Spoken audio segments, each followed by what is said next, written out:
Pastor Andrea, and I have to be totally honest that at the start of the week, when I saw Pastor Stretch's schedule and saw he was flying in at midnight last night, the very first thing I thought was, I hope his plane doesn't get canceled. And then at 8:15, that's exactly what happened. And as we were standing there singing that song this morning, I couldn't help but think, really, it doesn't matter who's up here. It doesn't matter who's singing or who's speaking, but it is all about bringing glory to God. And this God that we celebrated, that sent his son Jesus last week, we celebrated the resurrection, and it is all about bringing him glory. And so as I share with you this morning, I'm praying that you wouldn't hear my words, but you would hear the words of your Savior. So pray with me. Jesus, we give you these moments, and we thank you that we can come and gather in this place as a church family, that no matter where our walks are, what we've come in here with this week, that you meet each one of us in our seats right there. You speak to our hearts. And so this morning we just ask, we want you to know we're listening, and we ask that you would challenge us, you would change us, you would show us things that would make our heart look more like yours. We love you so much. It's in your name we pray. Amen. This past February, I was going door to door in a remote village in Honduras with a pastor friend of ours named Pastor Daniel. Pastor Daniel was fairly young. I think he was around my age, which I'm just going to consider myself young for this morning. He took us door to door to these different houses in a community, and as we walked through really hot 90-degree weather, through just dirt kicking up everywhere, sometimes going up on pathways that were rocky or climbing over fences, Pastor Daniel was taking us to the houses to share the hope of Jesus. And without any kind of skip in his step, he would just walk up, he would call into the house and say, "Hey, we're here to pray for you. Can you let us in?" And most of the houses didn't have doors anyway or windows, and a mother or child would often answer, and they would invite us to come in. They'd say, "Yeah, we would love for you to pray over our family." Sometimes they would pray over us. I watched Pastor Daniel as he went to these doors, and he had one mission. He wanted people to know about the hope of Jesus. Well, maybe three missions: invite them to his church, and invite their kids to the VBS that we were hosting later that day, which was semi-ironic because there was no church building. We were building it that week, so there was no place they were really meeting per se. There was nowhere to host a VBS other than a small little platform that was in the middle of the community that looked kind of like a place maybe 10 people could hang out, which we later packed with 200 kids. But what he had in his heart was this mission. It was as though his heart beat for his community, and his sole purpose was to go into that place and make sure that people knew that Jesus loved them regardless of what he did or didn't have. Lost people were what grabbed at his heart. I was thinking this past week, we fill our life with a lot of different things in a given week. I don't even want to think about tomorrow, because when tomorrow starts, there's a list of things that I need to do. Some of you might be thinking of your list right now. We spend hours upon hours at work and with our families and in our homes and doing what we do best. Sometimes we volunteer. Some of us love to volunteer. In fact, it's said that there are 20 billion hours a year spent volunteering to help other people, which is awesome. We spend time volunteering at the church, in our schools, in our community, with local organizations and agencies. We spend a lot of time doing a lot of good things, but I'm not sure we always know why we do what we do. And I've often wondered if we understand or know what really grips us in our heart, what takes a hold of our heart. Several years ago, I read a book by Bill Hybels called The Holy Discontent. And he talks about this very thing, this thing that God grabs your heart, finding your holy discontent, the one thing that you can't let go when it captivates your soul. So I want to ask this morning, how many of you have watched Popeye or watched Popeye as a child? Okay, that's maybe half. How many of you have never heard of Popeye? That would scare me. I remember watching Popeye, and I remember watching the cartoon, and I actually love spinach. I think Popeye helped with that a little bit. But I remember him watching him with his girlfriend, Olive Oil, who was this stick-thin, kind of hot mess type girl. When things started to get sticky, Popeye would just like start to get frustrated, and like the blood would boil up in his soul, and like his face would start to turn red, and anger would start to bubble, like when he was mad about something. And he would say what? Does anybody remember? I am what I am. And he said something else. Yes, that's all I can stands. Nobody in the first service knew that. That's all I can stands. I can't stands it no more. And then he'd rip open his can of spinach and he'd save the world. And it was awesome. I wish it was that easy. It's often our Popeye moment that leads us to our holy discontent. And it's not just about these things that we get upset or bothered by on a daily basis, because we probably could make lists of those things. It's the very issue that gets inside the depths of our soul and moves us to do something about it. It's what allows us to see suffering. It allows us to have awareness of what's going on in our world. It drives us to do the very things that we do or to care about the things that we care for. It's often the very thing that wrecks the heart of God, and therefore it wrecks ours, and it moves us to action. Mother Teresa, who is one of my favorite people, discovered her holy discontent early on. At the age of 12, she felt the voice of God calling her that would eventually lead her to teach at a high school in Calcutta, India. Her Popeye moment came day after day as she passed through the streets of Calcutta, witnessing men and women and children who were living in desolate poverty. They were homeless, they were affected by insurmountable diseases, and day after day, her heart just continued to break for these things that God sees on a daily basis. And so she chose to quit her job. She quit teaching, and she decided, I'm just going to dedicate the rest of my life to taking care of refugees and drug addicts and prostitutes and orphans and the disease-ridden and the people who had been forgotten. It was more than just meeting physical needs for Mother Teresa. And if you read any of her books or her quotes, you'll see her holy discontent came because she understood that there were people in the world that were unwanted, that were lonely, with like a deep sense of loneliness, that were uncared for, who had been forgotten by people. And she says this: being unwanted, unloved, uncared for, forgotten by everybody, I think that's a much greater hunger, a much greater poverty than the person who has nothing to eat. And so she committed her life to feeding this holy discontent, and she died doing what she loved doing. Moses was another person who had a Popeye moment, and we've read his story before in Exodus 2, verse 11. After Moses had grown up, he returned back to his people because he heard of this injustice that was taking place among his fellow Hebrews. And so he decided, well, if there's an injustice taking place, I'm just going to go and I'm going to see what's happening. I'm going to put myself in that position to see it. And what he found were there were an oppressed people who had been oppressed physically, people who had been stolen of their freedom. There was no hope for them. Day after day, they got up and did the same thing in this land of slavery. And then it happens to Moses. And verse 11 says, one day after Moses had grown up, he went out to where his own people were and watched them at their hard labor. He saw an Egyptian beating a Hebrew, one of his own people. Glancing this way and that and seeing no one, he killed the Egyptian and hid him in the sand.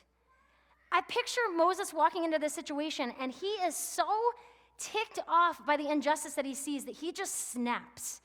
I'm not advocating for the killing of anyone, but his motion just totally overtook his body for the bad, and he moves to this destructive decision to take the life of someone else. What's worse is his own people begin to turn on each other and fight with each other. And Moses realizes as he steps back in that moment, you know what? This is my Popeye moment. This is my holy discontent.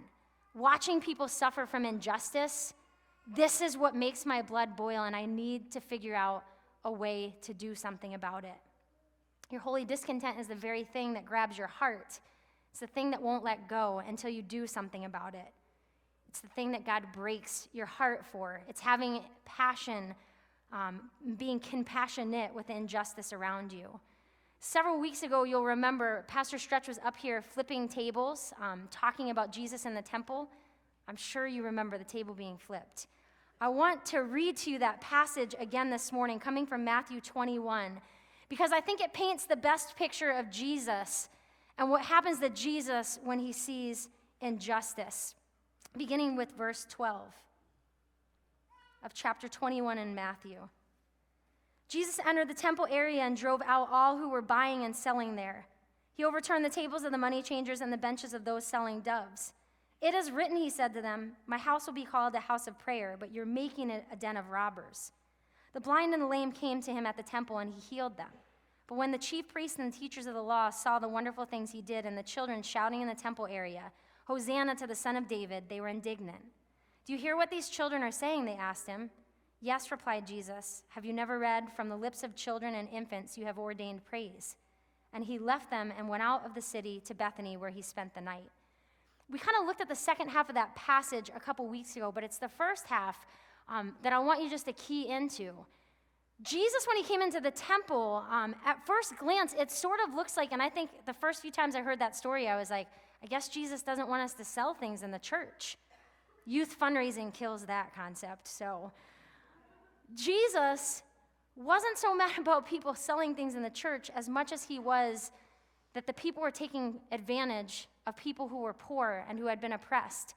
People would make this pilgrimage many, many miles to get to this temple over Passover. It would take days upon days upon days to get there. And at a certain time, the money had to be paid, or they moved it inside the temple and then changed the currency so it cost more. So you can imagine these people that were coming from foreign lands, people who didn't have a whole lot. When they walked into the space, they were having to pay more and more money, double and triple their taxes, as the people inside the temple were just making profit off of them. It was price gouging at its best, people being cheated left and right. And Jesus enters that scene, and he kind of goes ballistic. It's like this picture of this like gentle Jesus turning like Popeye-ish in those moments. And we just see complete chaos. His holy discontent is stirring within him, not because they're selling, but because of the exploitation of the poor. And his heart's been burdened. It's what he lives and breathes for. It's the passion that drives him to react in anger, questioning these officials. What is it that moves you to compassion? What stirs up your soul in a way that it grabs it and won't let it go? What breaks your heart? For Mother Teresa, it was the lonely and the marginalized. For Moses, it was his own people who had been stuck in slavery. And for Jesus, it was just wherever he saw a person in need of hope. Ephesians 2:10 says, for we are God's workmanship, created in Christ Jesus to do good works which God prepared in advance for us to do. We can't hide the fact that we were created to do something in this world. We didn't just come here by chance.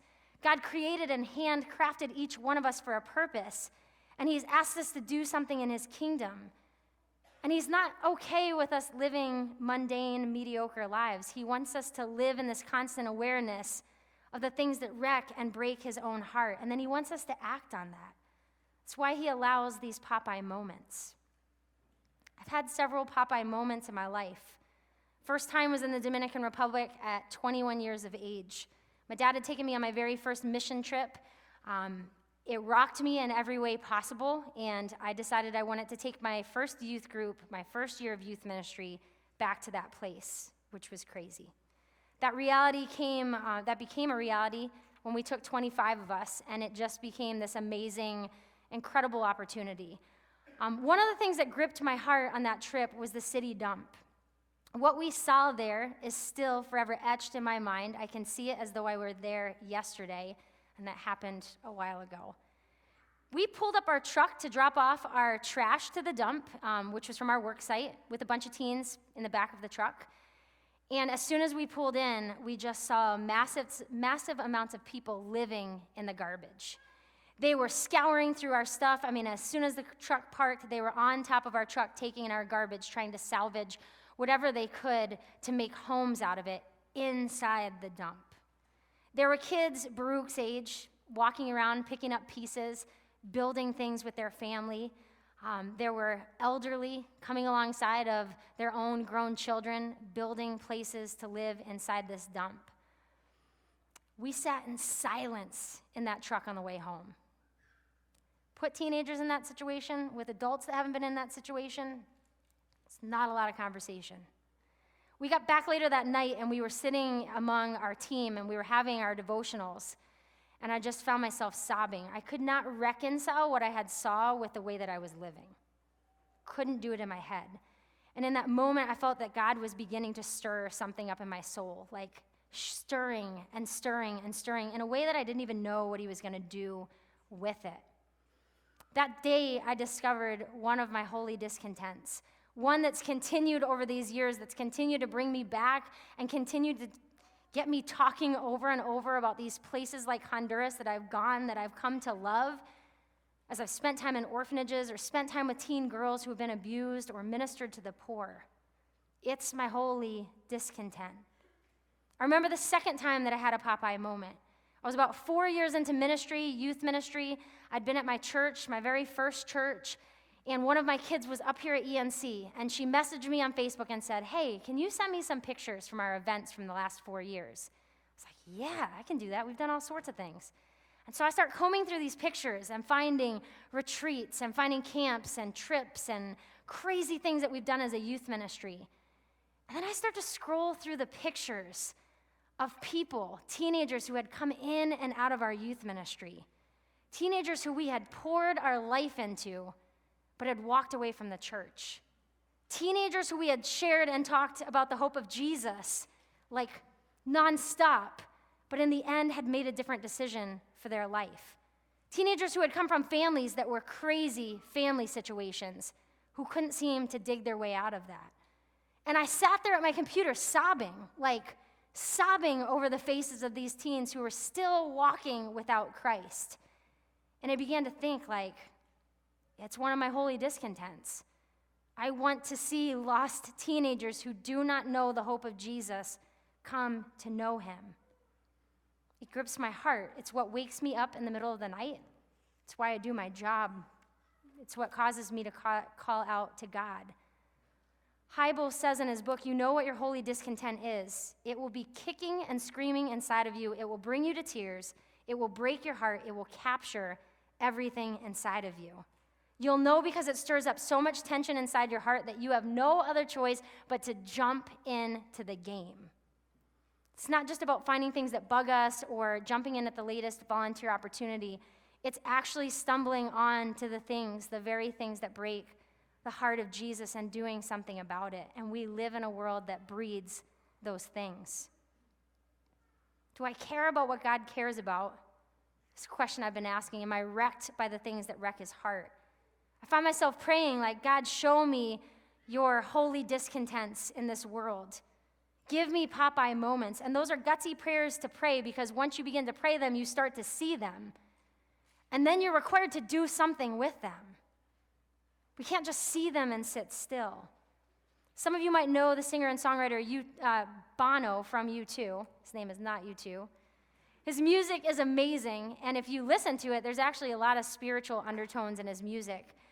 Bono's heart, if you know his backstory, he was wrecked by the situation that took place in Africa with the AIDS epidemic back in the 80s.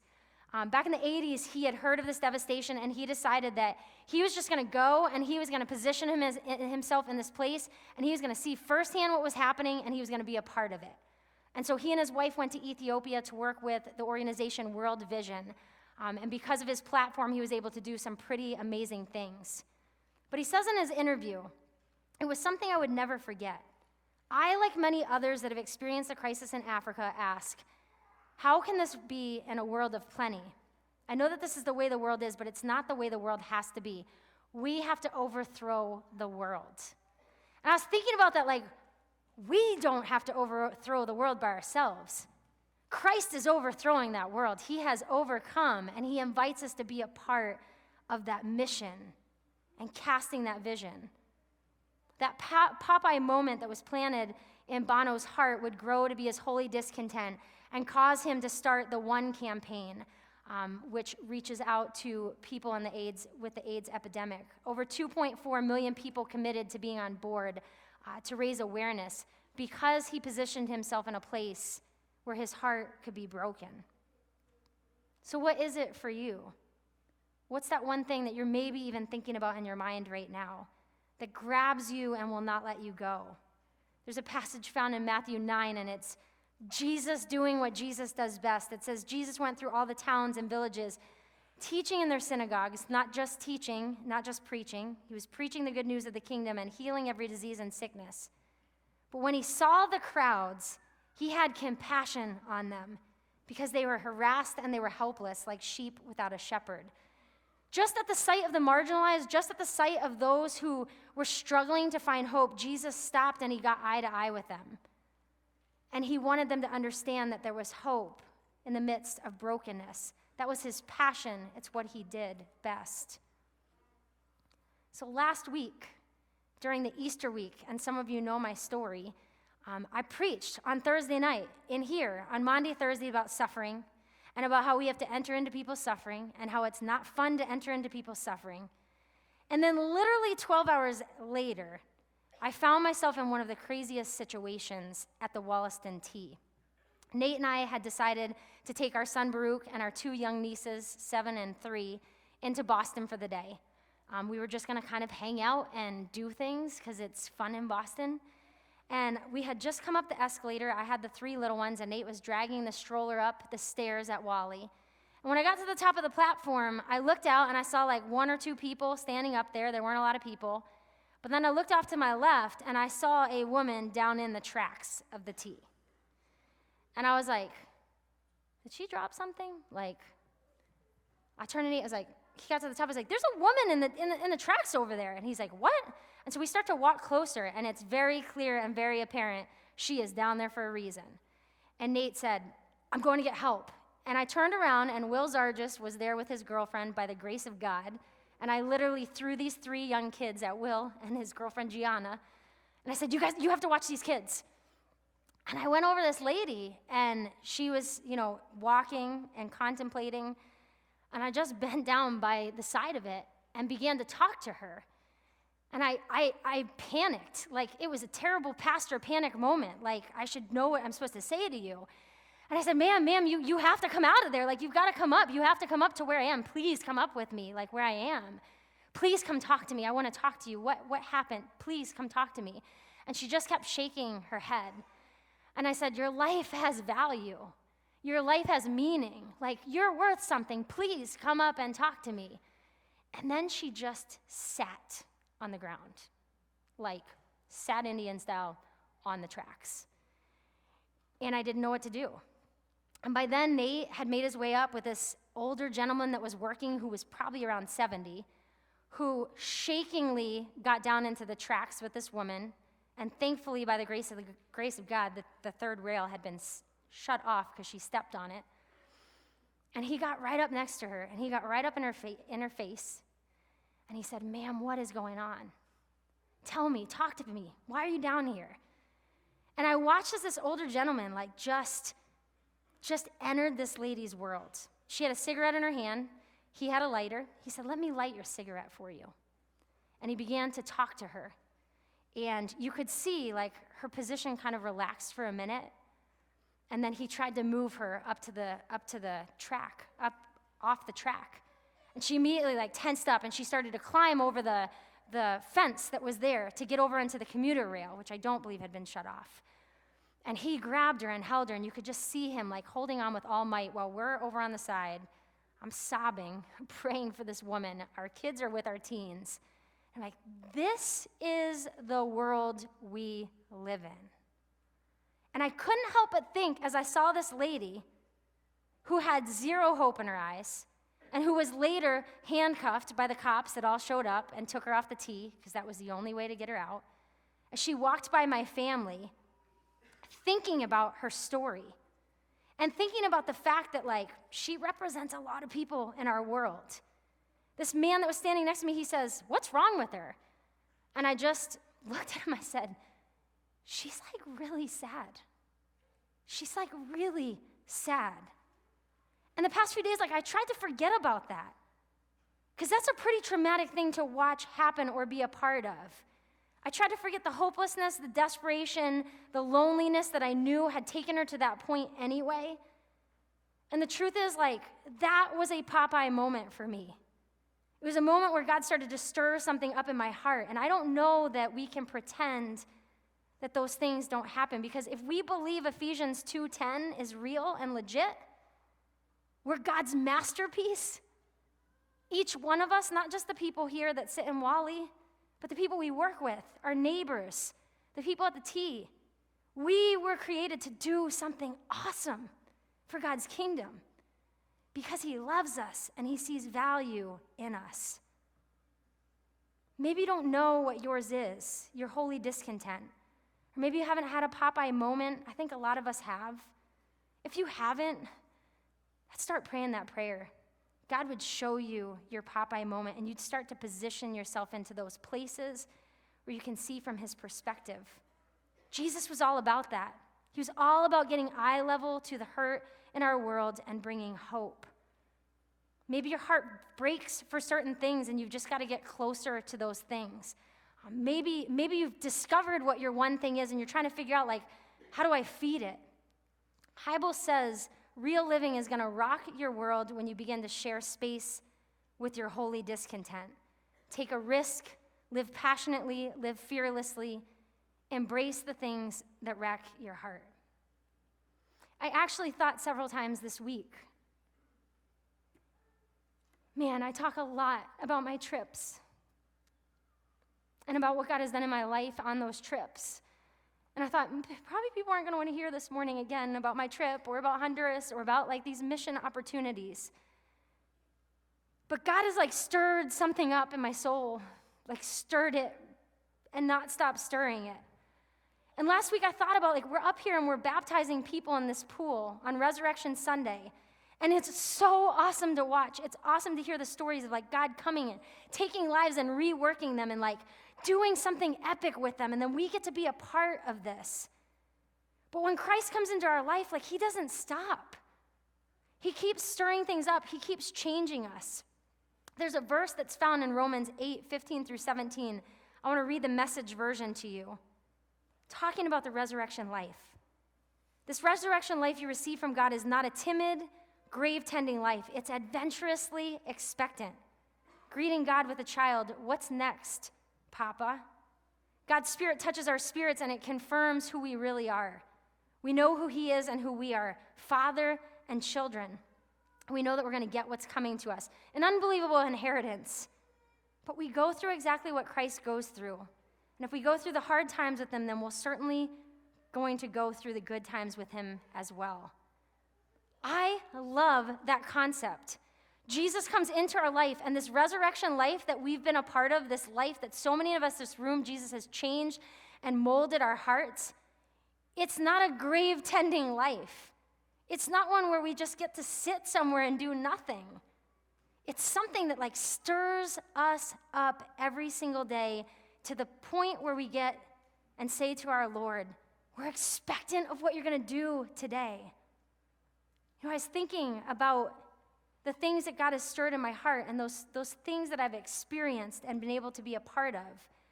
That trip, that first stirring for me to the Dominican Republic, has now become a regular rhythm in my life. It's become something that God's allowed me to do and be a part of. But that was the place where I first came face to face on one of those trips in Honduras with orphans for the first time. And I remember stepping foot into a place. It was the first time, and we walked in, and I saw these two kids, babies, sharing a crib. And I thought to myself, like, this is crazy. And then there was crib after crib after crib after crib. We watched as we interacted with kids who had special needs, who had been tossed and abandoned by their families. We watched and talked with teens, which I shared with you a couple weeks ago, who had just been abused and neglected. And I remember those first moments, God stirring something up way back in like the late 2000s. It was later on that we made the decision to adopt our child, that we came to the point where we were like, this is like, we're going to do this. We're going to go and adopt this child in Ethiopia, Baruch, because he's opened our eyes to see something that we would have never seen had we not positioned ourselves to see it. And I've thought about that this week, that like, I wish I could just stay, like, my child is sitting there playing nice and quiet in that like little front row there. He's unbelievable. He's unbelievable. Like, it's crazy. And like, that wasn't us. That was God stirring something and saying, hey, trust me on this. Let me break your heart and let me move you to do something about it. We're in the process of adopting a second child. We just got matched about a month and a half ago. But I'm going to tell you, the child is not coming as a baby.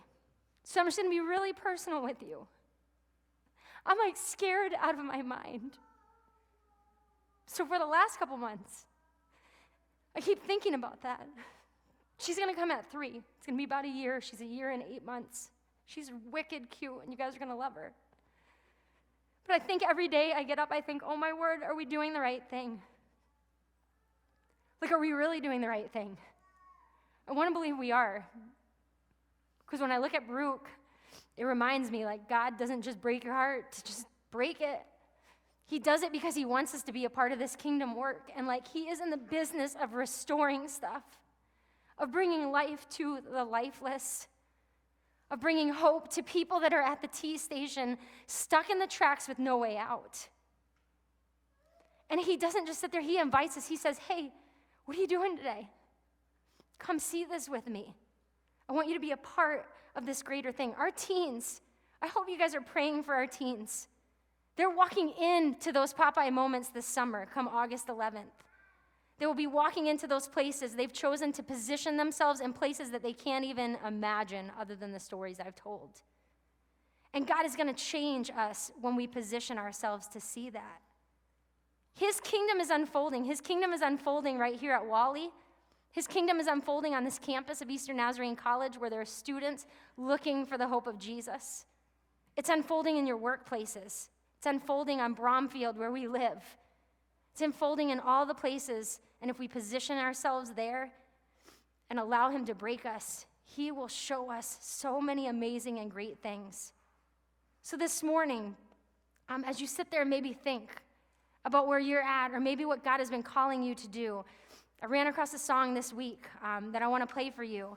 And my prayer is that you would begin to ask God to stir up your holy discontent. And that maybe a year or 2 from now, people would be looking and being like, what is going on with Wally Church?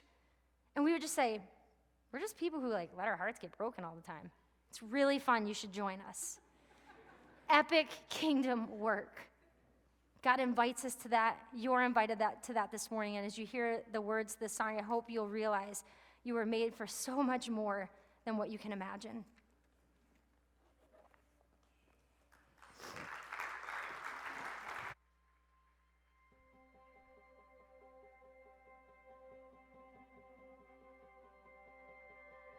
Life is more than simply chasing after things I think I need. It's not about me, it's not about me, it's not about me. Every day I slave and search for what will make me be okay. There's only one thing, there's only one thing, there's only one thing. Lord awaken me from sleeping in this dreaming. You can take me, you can make me so much more. Lord,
stand with me this morning? So what's so cool is the way that God ordains different things. Next week, we are going to go into our community and we're going to serve. Like, how awesome is that? That's awesome. That's sweet. Yeah, you can clap for that. We can walk into these places next Sunday. We should be doing it tomorrow. But when we get to next Sunday all together, and position ourselves to see the way that Christ sees, and to ask him, awaken our hearts, stir something up in us, move us to action. And so we hope that as you leave today, you'll check out the boards and stuff that are out in the foyer, maybe sign up for a service project that's going to take place actually during our services, small groups. Let's be people who aren't stuck in the grave, but we live Easter every single Sunday. Your benediction is this. This resurrection life you've received from God is not a timid, grave-tending life. It's adventurously expectant, greeting God with a childlike, "What's next, Papa?" May you go and find your life this week in all the unexpected places. You are dismissed.